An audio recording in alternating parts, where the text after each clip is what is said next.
Hello everyone, today we are going to discuss about the topic is based on collaborative learning.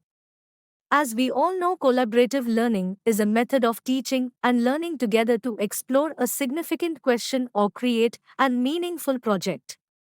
This is the matter we can be applicable in a school levels, and here the group of students is discussing election or students from a different schools working together over a internet on a shared assignments are both exams of collaborative learning. It will be an essential method as an incorporation when we upgrade to collaborative learning as a technique of learning. The match characteristics of collaborative learning are share the students they working together is more active than the independence work. Interaction contributes for better understanding and it key was setting a mutual go am and them, and here they will be volunteer participation among these activities is encouraged. It also develop a thinking and language skills. Next week going to discuss about some group learning stretches of collaborative learning. First one is round robin. Round robin is a method in each student is shared something with other member of their group.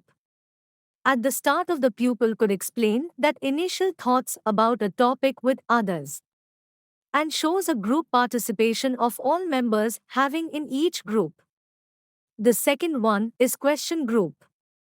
Here the teacher asks a question and a few words gathered in their question groups and discuss the answer and the report back.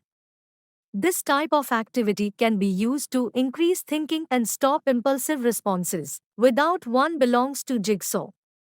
Your teacher divide the students into heterogeneous groups and each groups is called home team or base team. In each base team consists of equal number of some students that is belongs to 4 to 6.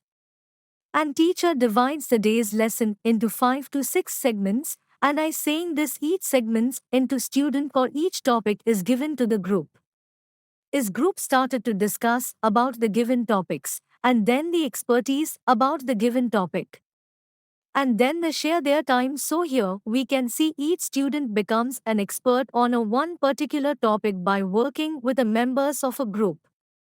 The groups are rearranged so that each group contain an experts to provide feedback. The other two ones is belongs to the date and seminar that we already discussed the number unit third. Managing group learning in classroom.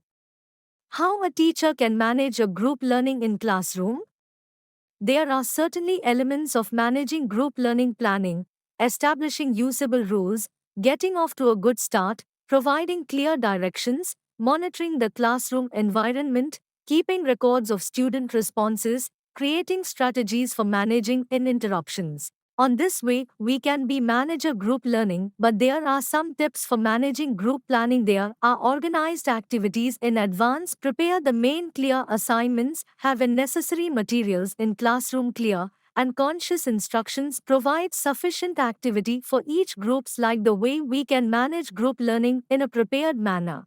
Role of teacher and learner in this context. Teachers' main focus should be on training students that will leave them to develop and consolidate their own inference on the topic. It provides a constructivist classroom. Teachers is act as a mediator and facilitator. They also from students to formulate their own questions. Teacher allows multiple interpretation and expression of learning. Teacher encourages group work and the use of peers as resources.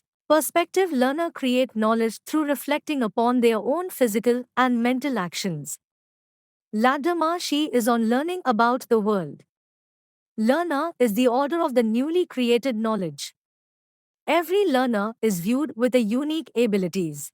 Next we are going to talk about critical pedagogy. Critical pedagogy, it is designed to raise learners' critical consciousness regarding oppressive social conditions. Critical pedagogy is particularly concerned with configuring that traditional student-teacher relationship, where the teacher is an activity, the one who knows the student are the passive recipient of teacher's knowledge. Instead, the classroom is envisioned I set side where new knowledge, grounded in the experience of students and teachers alike, is produced through meaningful dialogue. Critical pedagogy gives voice to voiceless, gives power to powerless. As per the vision of the Brazilian educated Paulo Freire, the term critical pedagogy is developed from the pedagogy of oppressed. The basic tenet of critical pathology is that the reason unequal social stratification in our society based upon class, race, and gender. Critical pedagogy aims at teaching and learning practices that are designed to raise learners' critical consciousness regarding oppressive social conditions. The critical consciousness of the individual leads critical consciousness of society. Here we discussed about the major attributes of critical pedagogy in the classroom. It should integrating students' personal experience into the classroom lesson.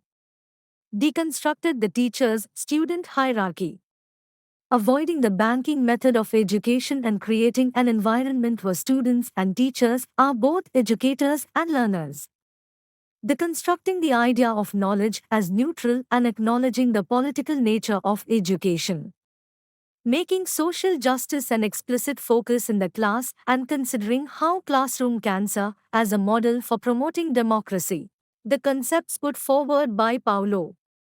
Conscientization, it is learning to persist social, political, and economic contradiction anti-developing a critical awareness so that individual can take action against the oppressive elements of reality.